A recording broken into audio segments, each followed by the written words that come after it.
भोजन का दान। बहुत ही रोचक प्रसंग। एक गांव में गरीब आदमी रहता था। आदमी का नाम मंगल था। वह बिल्कुल अकेला था। बैलगाड़ी लेकर जंगल जाता और लकड़ियां काटकर उस पर लाद लाया करता था। शहर में लकड़ियां बेचने से जो कुछ भी मिल जाता था उसी से वह अपने जीवन का निर्वाह करता था। उस दिन दोपहर के बाद का समय था। मंगल बैलगाड़ी पर लकड़ियां लाद कर शहर की ओर जा रहा था। बाग में उसे एक ऐसा आदमी मिला जो पैदल चलते चलते थक गया था।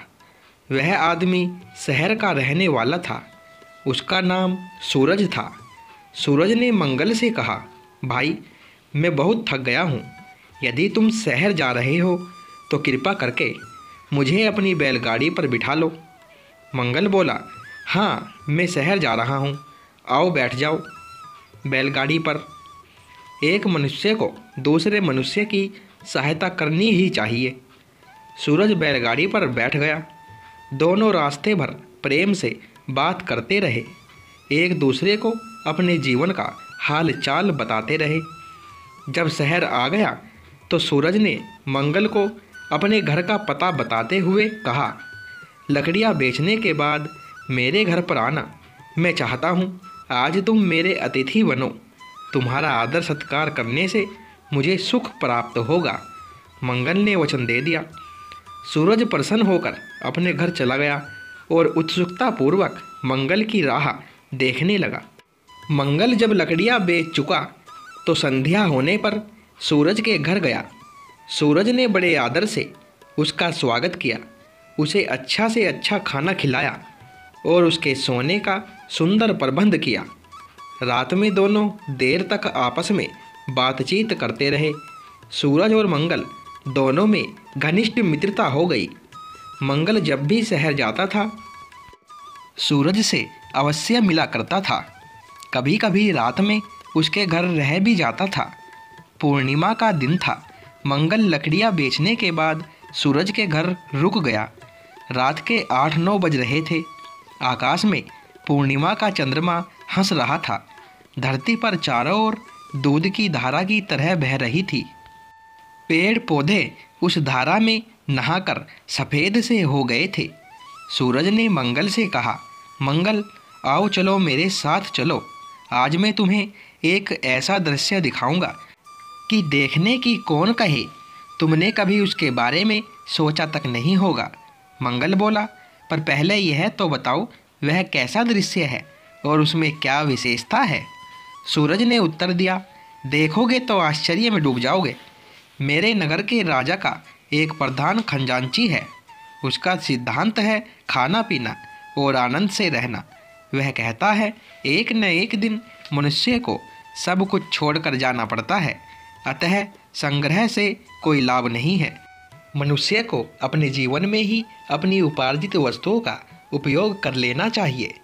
वैसे तो खजांची प्रतिदिन बड़े ठाट बाट से भोजन करता है, पर पूर्णिमा की रात में वह जिस ढंग से भोजन करता है वह देखने योग्य होता है।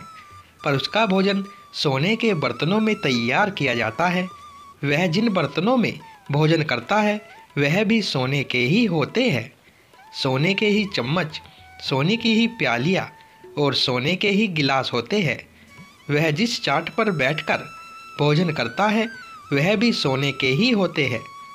खजांची नीचे से लेकर ऊपर तक पीले परिधानों से सुशोभित रहता है।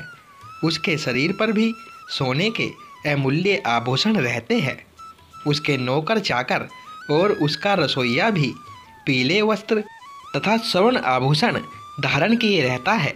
चांदनी रात में खजांची के घर ऐसी स्वर्ण आभा बिखरती रहती है कि मनुष्य का मन ही नहीं देवताओं का मन भी ललक उठता होगा, लालच से भर उठता होगा। नगर के बड़े अमीर भी उस अनुपम दृश्य को देखने के लिए वहाँ इकट्ठे होते हैं। सूरज के कथन को सुनकर मंगल के मन में भी लालसा उत्पन्न हो उठी। वह खजांची के भोजन के दृश्य को देखने के लिए सूरज के साथ उसके घर गया। वहाँ मेला सा जुटा हुआ था। खजांची तरह तरह के सोने के आभूषणों और पीले परिधानों से सज्जित होकर भोजन के लिए सोने के पाट पर बैठा। उसके सामने जब सोने के पात्रों में तरह तरह के व्यंजन परोसे गए तो उस दृश्य और उन व्यंजनों को देखकर मंगल अपने मन को अपने वश में नहीं रख सका। वह धीरे से सूरज से बोला, भाई सूरज, सचमुच यह तो बड़ा अपूर्व दृश्य है। काश मैं भी एक दिन इसी ढंग से इसी तरह का भोजन करता, पर क्या कभी संभव हो सकता है? नहीं, इस गरीब के जीवन में यह कभी नहीं हो सकता। हालांकि मंगल ने बहुत ही धीमे स्वर में अपनी बात सूरज से की थी, पर फिर भी खजांची के कानों में जा पड़ी। खजांची ने दृष्टि उठाकर मंगल की ओर देखा। उसे मंगल के मुखमंडल पर कुछ अनूठापन सा दिखाई पड़ा। उसे लगा कि इस मनुष्य के शरीर के भीतर कोई चमत्कार है। खजांची जब भोजन कर चुका तो उसने मंगल को अपने पास बुलाया। उसने उसकी ओर देखते हुए कहा, मैंने तुम्हारी बात सुन ली है। तुम पूर्णिमा की रात में मेरे ही समान भोजन करना चाहते हो ना? इसके लिए तुम्हें कठोर तप करना पड़ेगा। क्या तुम इसके लिए तैयार हो? मंगल बोला, श्रीमान, यदि एक दिन मुझे आपके समान भोजन करने का अवसर प्राप्त हो तो मैं तब क्या पहाड़ भी उठाने के लिए तैयार हूँ। खजांची सोचता हुआ बोला, नहीं, तुम्हें पर्वत नहीं उठाना पड़ेगा। तुम्हें 3 वर्षों तक खेतों में काम करना होगा। मंगल बोल उठा, श्रीमान, मैं अपनी इच्छा की पूर्ति के लिए आपके खेतों में काम करने के लिए तैयार हूँ, पर 3 वर्षों के बाद मुझे आपके समान भोजन करने का अवसर प्राप्त होगा ना? खजांची ने दृढ़तापूर्वक कहा, अवश्य प्राप्त होगा, अवश्य प्राप्त होगा। मंगल लकड़ियाँ काटना छोड़कर खजांची के खेतों में काम करने लगा। वह दिन भर खेतों में पसीना बहाता और रात में मजदूरों के साथ खा पी कर सो जाया करता था। वह हर एक मजदूर से प्रेम तो करता ही था, बीमार मजदूरों की सेवा भी किया करता था। मजदूर उसके मधुर भाषण और मृदु व्यवहार पर मुग्ध थे। वे उसे अपना मसीहा मानते थे। धीरे धीरे 3 वर्ष बीत गए। मंगल की लगन, मेहनत और उसके प्रेम से 3 वर्षों में खजांची के खेतों में इतना अनाज पैदा हुआ कि उसके लिए रखना भी कठिन हो गया। खजांची मंगल की मेहनत पर मुग्ध हो गया। साथ ही उसके मन में विचार पैदा हुआ, यह मनुष्य साधारण मनुष्य नहीं है, अलौकिक है, चमत्कारिक है। 3 वर्षों के बाद मंगल पुनः खजांची के सामने उपस्थित हुआ। खजांची ने प्रेम भरे स्वर में कहा, मंगल, मैं तुम्हारी मेहनत पर बहुत प्रसन्न हूँ। मैं 24 घंटे के लिए तुम्हें अपने भवन का मालिक बना रहा हूँ। तुम्हें अधिकार होगा, तुम चाहे जो करो, चाहे जैसा भोजन करो। मंगल ने निवेदन किया, श्रीमान, मैं आपके भवन का मालिक बनकर क्या करूँगा? मैं तो केवल एक दिन आपके समान भोजन करना चाहता हूँ। खजांची बोला, पर तुमने जिस लगन और मेहनत से काम किया है उसे देखते हुए तुम्हारी यह मजदूरी भी बहुत कम है। तुम 24 घंटे के लिए मेरे भवन के मालिक हो। खजांची ने अपने सभी नौकरों को बुलाकर आदेश दिया, मंगल 24 घंटे के लिए मेरे भवन का मालिक है।